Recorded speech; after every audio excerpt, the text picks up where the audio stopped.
une halakha peut-être qui n'est pas très connue. En France, par exemple, là, l'aube, ce qu'on appelle le halot hashachar, il est à 7 h du matin. Donc, quelqu'un qui se lève avant 7 h, il fait Netilat Yadayim. Il faut savoir qu'en principe, arrivé l'aube, donc le halot hashachar, il faut refaire Netilat Yadayim. On va s'expliquer. La raison pour laquelle on doit faire Netilat Yadayim le matin. En fait, il y a en réalité 3 raisons. Il y a même qui disent 4, mais on va voir les raisons principales. La raison qui est le plus connue, c'est qu'au moment où on dort, il y a une toum'a. Parce qu'au fait, le sommeil, c'est comme, on a dit, c'est un 60e de la mort.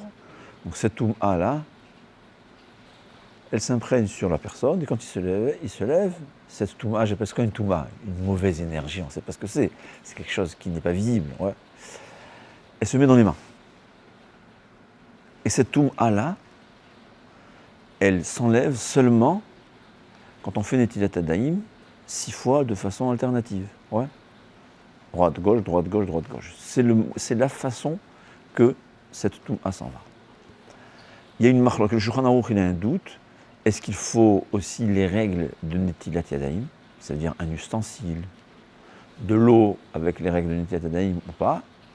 Les Maaseh, on préfère faire les règles de Netilat Yadayim, mais sinon, non. Par exemple, quand on voyage souvent, des fois je suis dans l'avion, alors si on peut avoir un verre, tant mieux, mais sinon, alors pour Netilat Yadayim, utiliser le robinet d'eau, c'est pas valable avant de manger, parce qu'il faut un ustensile.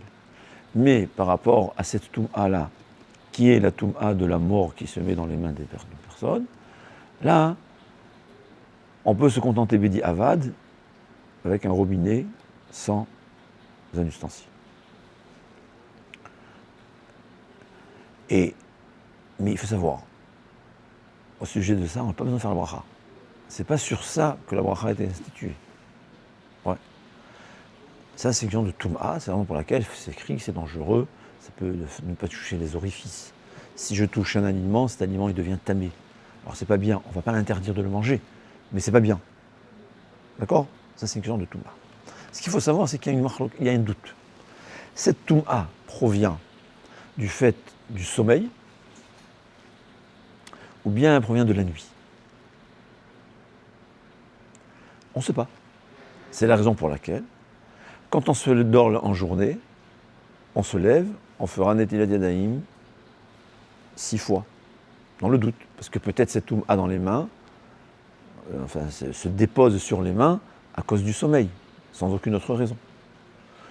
De même, quelqu'un qui a passé la nuit blanche, il a réveillé, il n'a pas dormi toute la nuit, arrivé l'aube, à halot hashachar, il doit faire Netilat Yadayim. Pourquoi? Parce que peut-être que cette toum'a-là s'est déposée sur ses mains, bien qu'il n'a pas dormi, parce que ça dépend de la nuit. Les mains inafrim, c'est quoi la différence? On se lève avant 7 h du matin. Donc je me suis levé le matin. Je me suis levé, j'ai tout de suite fait Netilat Yadayim. Mais arrivé l'aube, il faut refaire Netilat. Pourquoi? Parce que c'est pas mieux que quelqu'un qui n'a pas dormi toute la nuit. Qu'à l'aube se dépose une toum'a sur ses mains.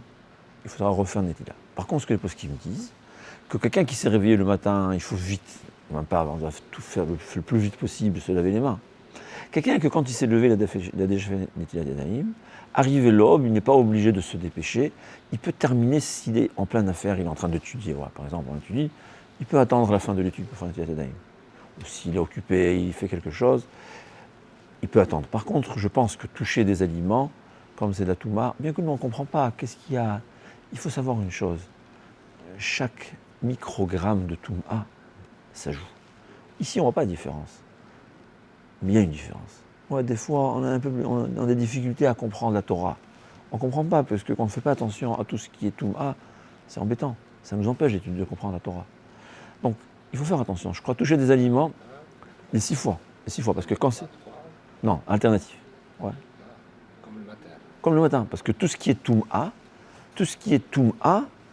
il faut le seul moyen d'enlever cette toum'a-là, c'est 6 fois une après l'autre. C'est ce qu'il faut savoir.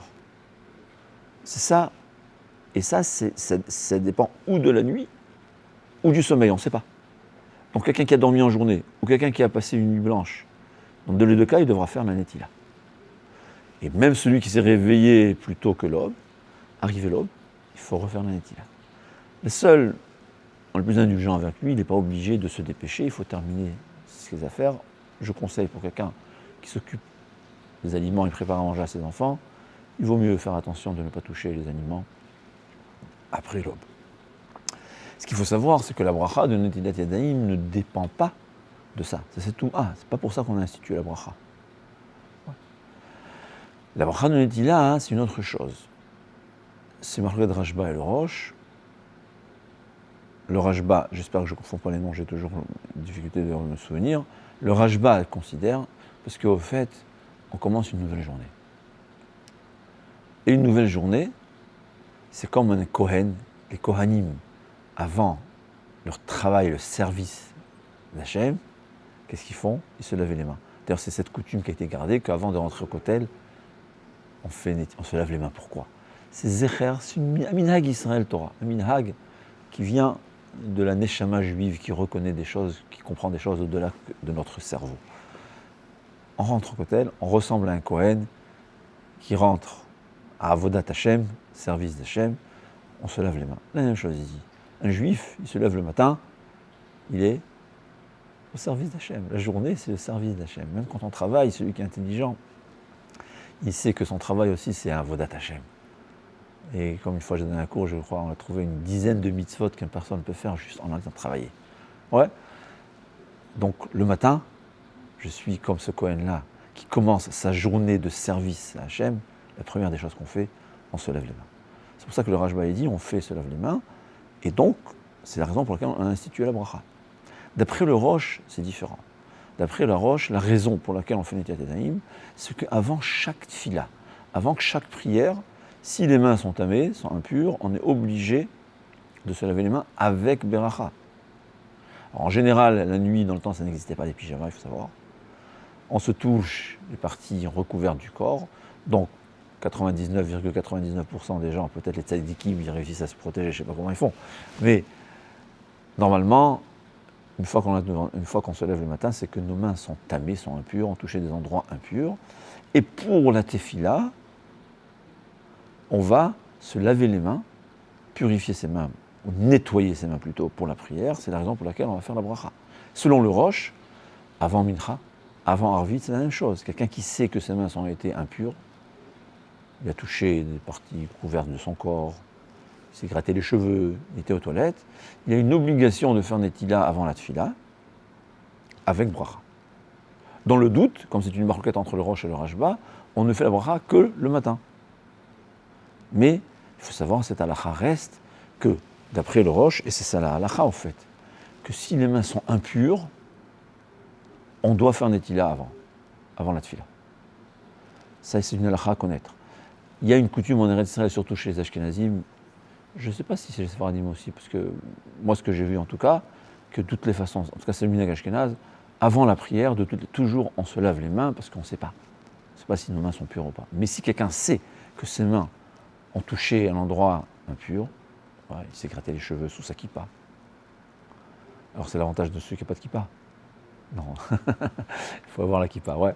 Pourquoi sur la kippa? Parce qu'elle m'a dit qu'il y a une transpiration. Une partie dévoilée, il n'y a pas de transpiration. Mais en tout cas, quelqu'un qui a dans un endroit recouvert ou bien dans le corps, les chaussures, c'est pas évident. Pourquoi c'est pas évident? Parce que nos chaussures aujourd'hui sont propres. Donc c'est pas évident. Les chaussures qui on voit que c'est pas évident, qu'on est obligé de se nettoyer les mains quand on touche. Mais par exemple, ces chaussettes ou des transpirations, là, on a une obligation de se laver les mains avant la prière. Sans beracha, d'après le Roche avec beracha, mais la halakha, ça fait que dans le doute, on ne fait pas de beracha, donc on ne fera pas de beracha. Donc pour conclure, le matin, on fait Netilat Yadayim pour 3 raisons. D'après le Rashba, parce que le matin, on commence notre service d'Hachem, comme un Kohen, à l'image d'un Kohen qui se lave les mains pour le service d'Hachem. D'après le Roche, c'est aussi le service d'Hachem, mais ce n'est pas en début de journée, c'est avant la prière, et donc ça dépend de chaque prière. Et là, on n'a pas besoin de se laver 6 fois, il suffit une fois. On n'a pas besoin d'un kéli, il suffit le robinet. Bien que les Mekoubalim, et c'est mieux avec le kéli, et même plusieurs fois. Je ne parle pas de la Kabbalah, je parle de la halakha. La halakha, avant la prière, je me lave les mains au robinet. Je laisse, parce que l'essentiel, c'est un nettoyage des mains, pas plus. Peut-être que d'après le Rajba, il faut oui un ustensile comme les Kohanim, mais en tout cas on n'a pas besoin de 6 fois. Ouais. Avec un ustensile, 1 fois, 2 fois, maximum 2 fois. D'après la Kabbalah, il faut toujours un keli et toujours tout le temps. Donc c'est ce qu'on appelle, je vais appeler ça le lavage des mains. Mais la raison de Toum'a, qui est parce que se dépose sur les mains la Toum'a Tmet, la Toum'a d'un mort, là, on a besoin seulement de 6 fois alternativement. Et là, on a vu le marloquette, est-ce que ça dépend, c'est un doute, est-ce que ça dépend du sommeil ou de la nuit? Mais là, ça ne nécessite pas de beracha d'après tout le monde. C'est Sikoum des halachot de Netilat Yadayim, il y a encore plus à savoir. D'après la Kabbalah, il faut savoir, il faut toujours un keli, il faut toujours plusieurs fois. La halacha, c'est comme on a dit.